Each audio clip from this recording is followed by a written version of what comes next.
नमस्कार दोस्तों, स्वागत है आपका हिंदी नॉलेज शो में। तो दोस्तों, आप सभी लोग जानते हैं कि पिछले कुछ दिनों से अमेरिका की खूब आलोचना की जा रही है कि वो चीन पर बहुत ही नरम रवैया अपना रहे हैं। चीन ताइवान के खिलाफ लगातार अग्रेशन की कार्रवाई कर रहा है। ताइवान के अंदर अपने लड़ाकू विमान, परमाणु बॉम्बर तक घुसा रहा है, लेकिन अमेरिका यहां पर कुछ नहीं कर रहा है। लेकिन आज एक बार फिर से अमेरिका ने यह बात शो कर दी है दुनिया के सामने कि पिछले 100 साल से भी ज्यादा समय से वो दुनिया की एक बहुत बड़ी महाशक्ति ऐसे ही नहीं है। जहां दुनिया एक तरफ ये मान रही थी कि अब तो अमेरिका ने ताइवान को खुला छोड़ दिया है, चीन जब चाहे तब कब्जा कर लेगा ताइवान पर, लेकिन असल में ऐसा था ही नहीं। अमेरिका को पता था कि चीन यहां पर कभी ना कभी ताइवान पर हमला करेगा या फिर ताइवान को डराने धमकाने की कोशिश करेगा, और इसीलिए अमेरिका ने 1.5 साल पहले से तैयारी शुरू कर दी थी। और आज की तारीख में स्थिति ऐसी है कि ताइवान को किले में तब्दील कर दिया है अमेरिकी नौसेना ने। और आज की तारीख में बहुत सारी अमेरिकी परमाणु पनडुब्बियां दक्षिणी चीन सागर में ताइवान के नजदीक चक्कर काट रही हैं। और इसका खुलासा तब हुआ जब हाल ही में इनमें से एक पनडुब्बी यहां पर दुर्घटनाग्रस्त हो गई थी। हालांकि उसमें किसी भी अमेरिकी नौसैनिक की जान नहीं गई,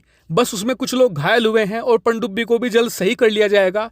लेकिन इस घटना से यह खुलासा हो गया कि अमेरिका ने बहुत ही सीक्रेटिव तरीके से चीन के बेहद ही नजदीक अपनी बेहद ही ताकतवर परमाणु पनडुब्बियां तैनात करके रखी हुई हैं। इतना ही नहीं, अमेरिका के 2 जंगी बेड़े इस समय ताइवान के बेहद ही नजदीक हैं। अगर ताइवान पर हमला होता है तो चीन पर जवाबी कार्रवाई करने के लिए वो काफी हैं। लेकिन जो असली चीज छुपा के रखी हुई है अमेरिका ने, वो है जापान के ओकिनावा में, जिससे चीन हद से ज्यादा डरता है। क्यों? क्योंकि वहां पर है अमेरिका का 7वां जंगी बेड़ा, जिसे 7th फ्लीट भी कहा जाता है। कहा जाता है कि आज की तारीख में दुनिया में ऐसी कोई नौसेना नहीं जो अमेरिका के 7वीं जंगी बेड़े से टक्कर ले सके। ये बात रूसी एक्सपर्ट कई बार कह भी चुके हैं कि अगर 7वां जंगी बेड़ा जो ओकिनावा में तैनात है, अगर वो अपनी पर आ गया तो वो आधे घंटे के अंदर चीनी नौसेना को उधेड़ कर रख देगा। क्यों? क्योंकि इसमें आपको मिलेंगे 3 न्यूक्लियर एयरक्राफ्ट कैरियर, जिन पर एक एयरक्राफ्ट कैरियर पर आपको मिलेंगे करीबन 50 F-35 लड़ाकू विमान, और इस एयरबेस पर आपको F-22 रैप्टर मिलेंगे सैकड़ों की संख्या में। इसके अलावा B-2 स्टेल्थ बॉम्बर, USS जुमवाल्ट, ये तो कुछ हथियार है, बहुत लंबी फेरिस्त है। और इसीलिए आज की तारीख में अमेरिका ने अपने 7th फ्लीट को हाई अलर्ट पे रखा हुआ है कि तुरंत ताइवान को मदद पहुंचाई जा सके। इतना ही नहीं, अब से 1.5 साल पहले ही अमेरिका ने इसकी तैयारी भी शुरू कर दी थी। आपको मैंने कल वीडियो बनाकर बताया भी था कि अमेरिका 1.5 साल पहले ही अपने सैनिक भेज चुका है खुफिया तरीके से ताइवान में। और जो ये सैनिक थे, ये अलग अलग स्पेशलाइज वाले थे। इनमें से कई सैनिक ऐसे थे जो ताइवान के जो कमांडो हैं उन्हें ट्रेनिंग दे रहे थे। कई सैनिक ऐसे थे इनमें जो ताइवान की सेना को यहाँ पर मदद कर रहे थे रणनीति बनाने में चीन के खिलाफ। इतना ही नहीं, अमेरिका के इनमें से कुछ सैनिक ताइवान के जो डिफेंसेस हैं इन्हें भी मजबूत करने में लगे हुए थे, क्योंकि ताइवान के पास कुछ पुराने पैट्रियोट एयर डिफेंस सिस्टम मौजूद हैं जिससे कि चीनी लड़ाकू विमानों को मारकर गिराया जा सकता है।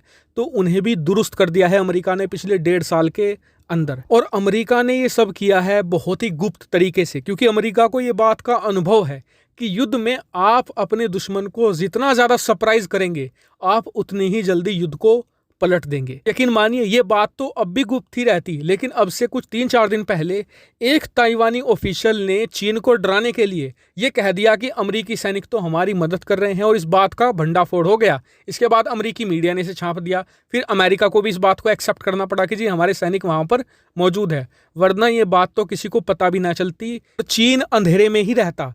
लेकिन चीनी एक्सपर्ट आज की तारीख में इस बात से तो घबरा रहे हैं कि जो बातें उन्हें पता चली है ना, वो मात्र 20% है, वो टिप ऑफ आइसबर्ग है। 80% जो चीज़ पानी में है, जिसके बारे में हमें नहीं पता, वो तो बहुत घातक होगी चीन के लिए। क्योंकि पूरी संभावना है कि अमेरिका ने पिछले 1.5 साल में ताइवान को पता नहीं क्या क्या दे दिया हो। और इसलिए बताया जा रहा है कि चीन अभी के लिए अपना ताइवान कब्जे का प्लान त्यागने पर विचार कर रहा है। हालांकि इस पूरे मामले पर आपका क्या व्यू पॉइंट होगा, कमेंट करके जरूर बताएगा। साथ ही वीडियो को शेयर कीजिएगा और चैनल को सब्सक्राइब करना बिल्कुल मत भूलेगा। Thank you very much for watching video.